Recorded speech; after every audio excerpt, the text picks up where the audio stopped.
Hello everyone, welcome back to the channel. This is Hunter again.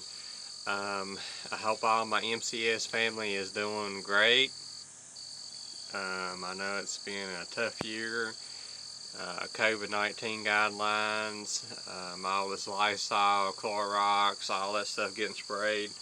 I've been wanting to do this video for a while, and I get asked this a lot. People have seen my improvement over the past 2 years, and I would like to go over some things that helps me.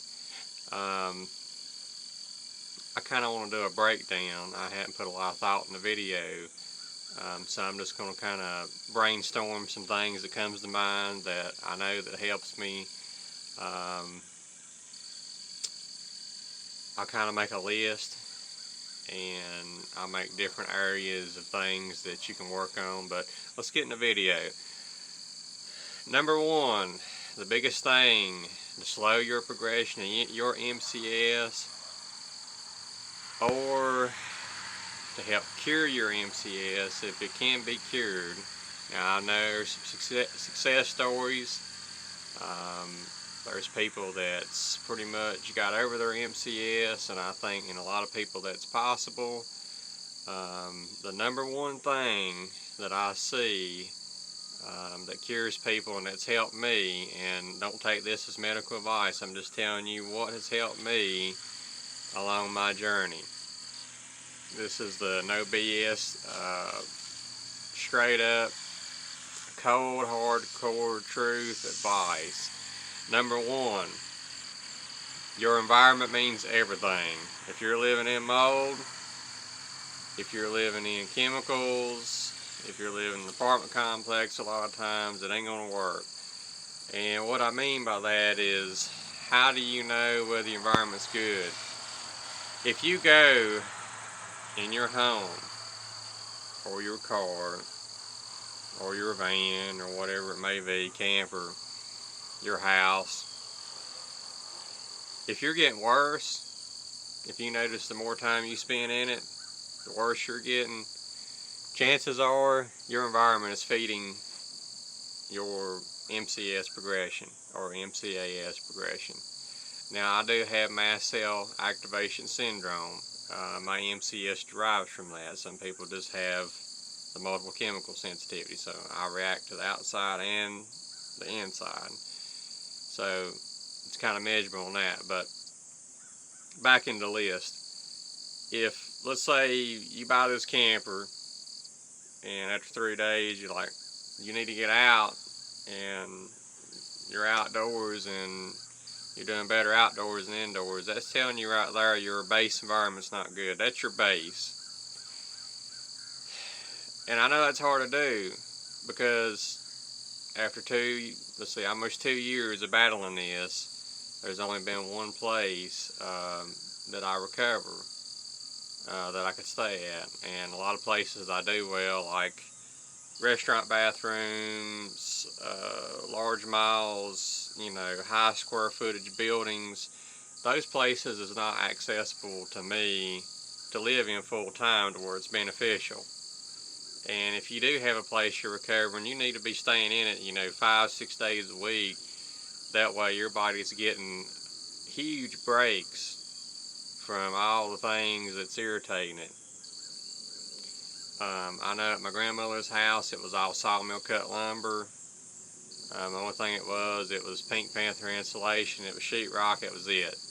There was no glues, no chemicals, there's nothing manufactured. So I noticed every time that I stayed in it 5, 6, 7 day stretches, I'd improve. I didn't need the medicines, near as much. So that's your number one thing. Your number one thing is your base environment. That's your most important thing. I know it's difficult because a lot of us, we can't work, we're strapped for cash, so the only thing we really can buy is a camper, or maybe an apartment. Usually the car situation doesn't work out, because if you're sensitive to mold, you're in and out, you're not staying indoors all day. So you're going in the store, you're going to that store, you're picking up this mold, you're picking up this, you're picking up that, your clothes is getting contaminated. So that's the difficult part about when you're roughing it like me. Now, number two, the most important thing, let's talk a little bit about detox, okay? A good friend of mine introduced me to this. I called bull crap on it, but it did help me. I always try something at least 2 or 3 months before, and I'll quit doing it, and I'll do it, and I'll do product of elimination to see if this is really what's helping. But number 2 on the list, sauna therapy, okay? This is one of your most important things you can do. Every time I do that, I quit coughing for 2 or 3 days. The man's mother had bronchitis for 5 years. She started doing sauna therapy and it was gone. No prednisone, no medicine, nothing worked. Okay. If you don't have access to a sauna, here's what I do. I get in my car, I turn the heater wide open, I sweat all I can sweat. But be careful, you don't want to have a heat stroke.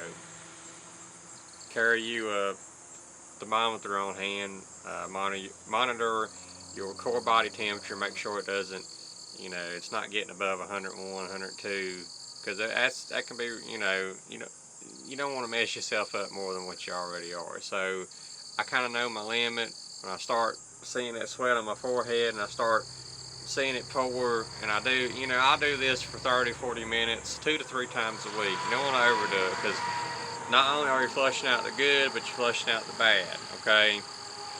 So be very careful with that.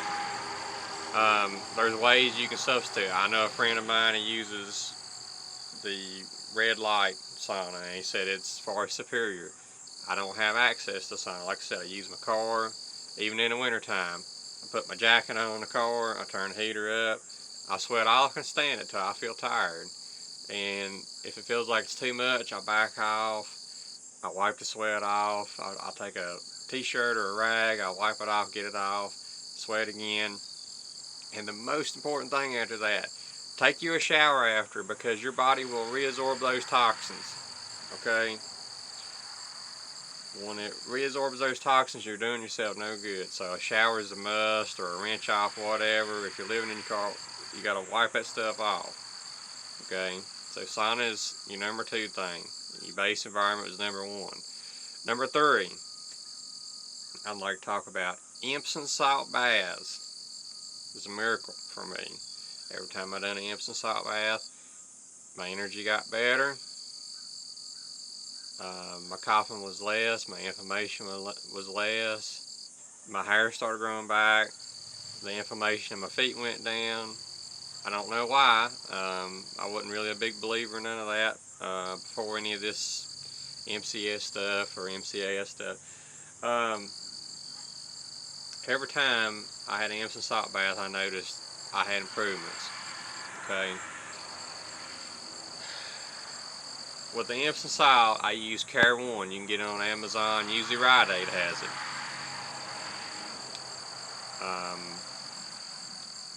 I tried Teeters. I tried several different other ones. They didn't work. They burnt my skin. So try to get Care One. It's easily on Amazon. It comes in a blue bag.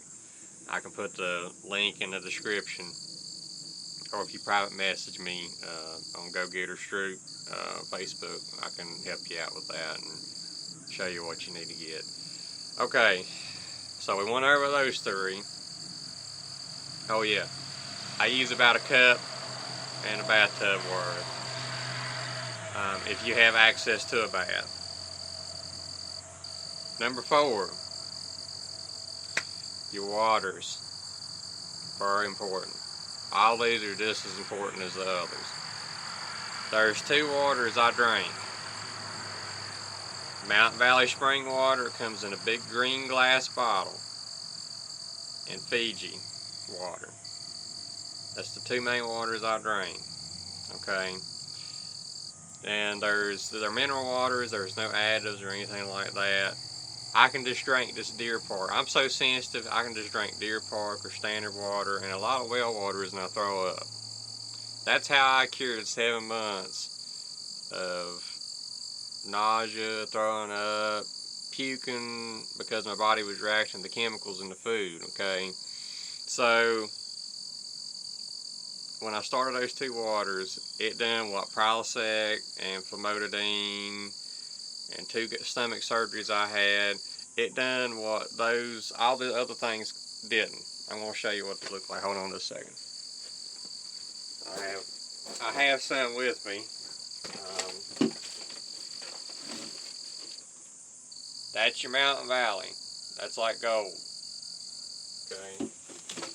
And your other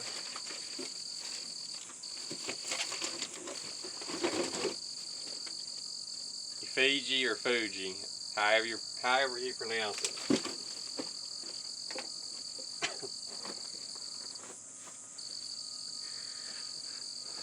All right. I believe that was number 3 or 4. So let's call the next thing number 5. Number 5, your diet. Very important. Very important. Do not eat out. All that stuff's processed. I do that occasionally because I don't have a good means to cook. Number 2, no cheese. It's a dairy product. It's inflammatory. Number 3, dairy of any kind. They pump those cows so full of antibiotics and stuff, it ain't funny. This comes straight out of a functional medicine doctor's mouth. It went out of her mouth into my ear. It's coming out of my mouth into your ear. And all the success stories I talk to, they don't touch the dairy, they don't touch cheese. And another one that will surprise you, do not touch breads. Breads has a lot of yeast. It feeds you candida. And your candida, when it's in your gut, in your body, it feeds molds. And it also, what it does, if you leave bread outside, if you leave bread in the refrigerator too long, what does it do? It molds, okay? So, your breads overall are just terrible when you have this condition. Bread, it goes in the stomach, it just sits. Your body really doesn't digest it. That's some really big ones. I done all these things I just told you for 4 months with a good environment at my grandmother's house. I got back to 30%. I pretty much got off the prednisone after about 4 months of hard work. The challenge I got right now is I'm living out of my car part-time. So I'm re-exposed to outdoor molds and stuff, so I'm going backwards a little bit. So all the extra things I'm doing, it's not helping as much as what it was before. It's a slower track. It's put me off track a little bit. Here's some substitutes. I do okay with goat milk. Goat milk coats the stomach. Stay away from cow's milk, like I said. Let me think of some other dietary things. Yogurt has dairy in it. Stay away from it. I don't see a lot of benefit from yogurt. I always get sick.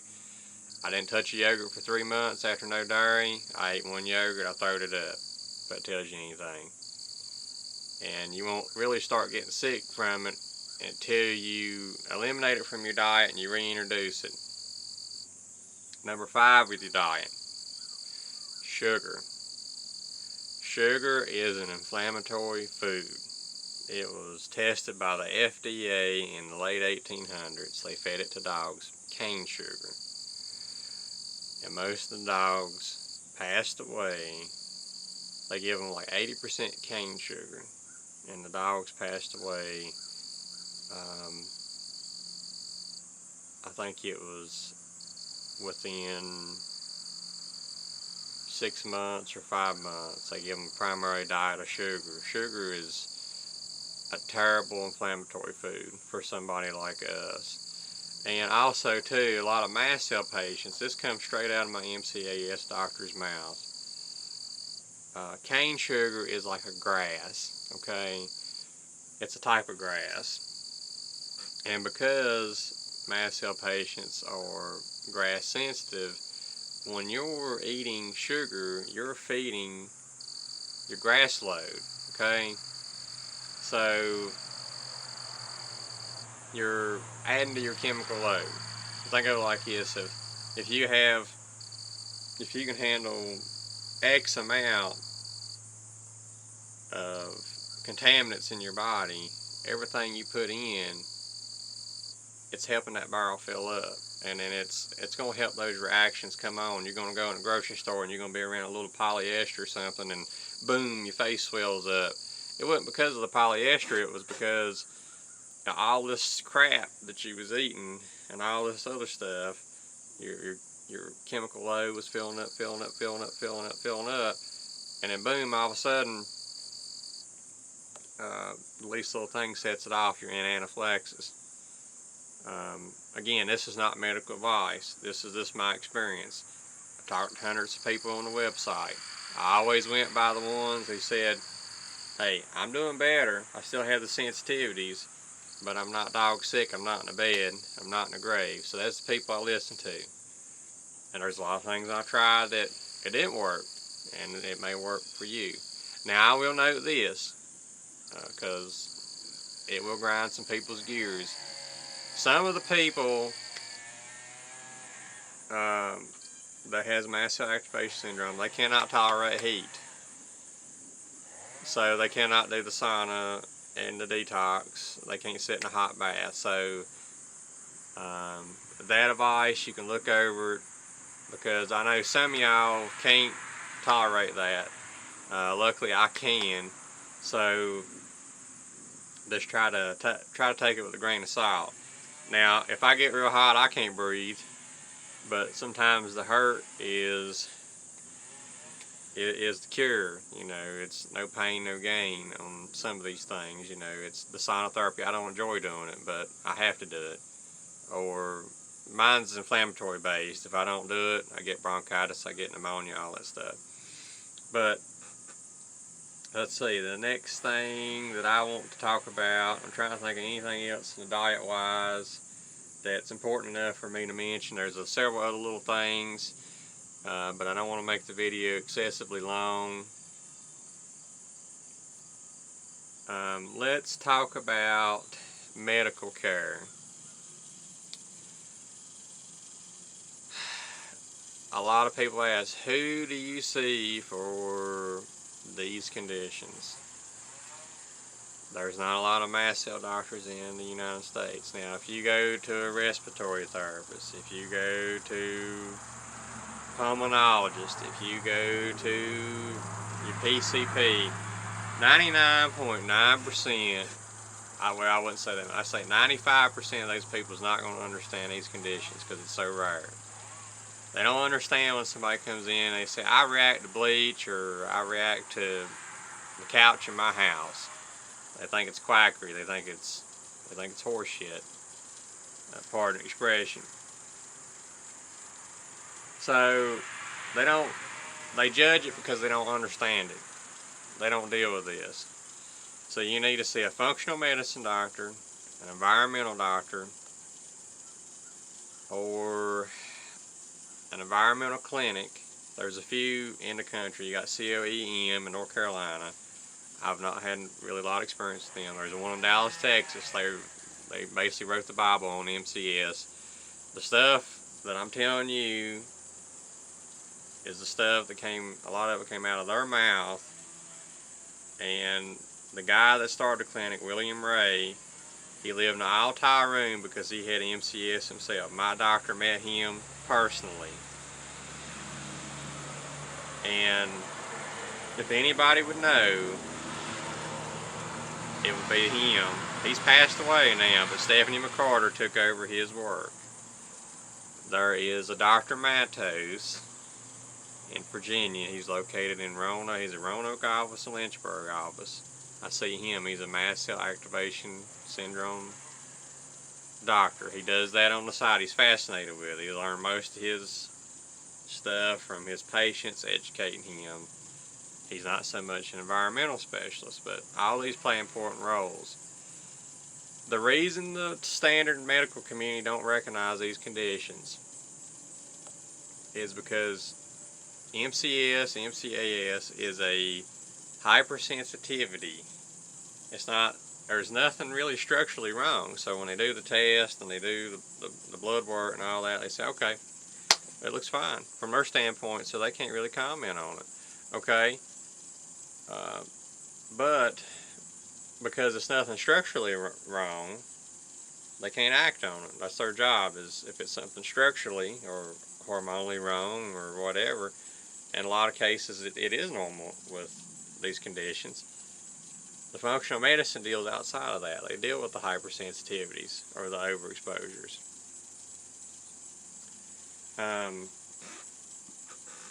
The next thing that I want to talk about, testing. I haven't done all the testing that I want to do yet. I'm broke. I hope to do some more here soon. In my last video, you heard me mention the mycotoxin test, the heavy metal test. It kind of shows you where you're at. Mine was, my heavy metals was high in uranium, magnesium, nickel, and I don't remember the other one. People, you'll see a disclaimer in the bottom of it. It says, is not proven to treat or diagnose any condition. A lot of people's turned off by that, but I'm going to tell you how accurate this heavy metal test is. Everything I worked in at my manufacturer, the main things I worked in, magnesium, nickel, uranium, all those things showed up on my heavy metal test. Almost 2 years later, out of it. So it's some narrative and it's some truth to that heavy metal test. I don't care what anybody says. My mycotoxin test came back normal, but I did not do the glycophamine. I don't know if I'm saying that right. I apologize if not. I failed spelling in school, so look over that. But I have not tried that binder. It was recommended to me. I don't like taking a lot of supplements. That was something that Dallas, Texas recommended. I'm not keen. I hadn't tried a lot, so I can't speak on that yet. If it does help me, I'll make a video on it. I'm just telling you one-on-one what's helped me.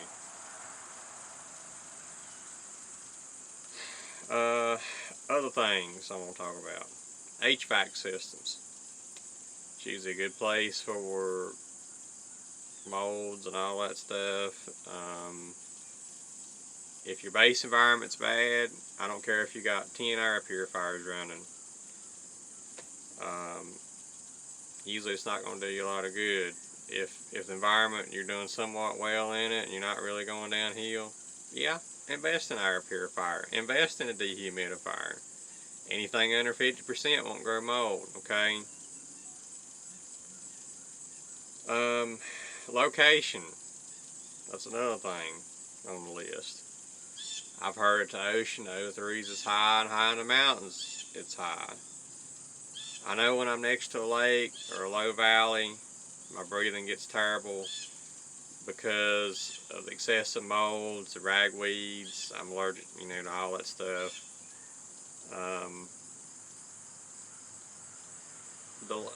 How I'd like to wrap the video up, and I know it's many other things I'm going to think about. First, before we wrap it up, products. Don't use Clorox. I'm sure you know that. Don't use Lysol. Keep that stuff out of your house. Your detergents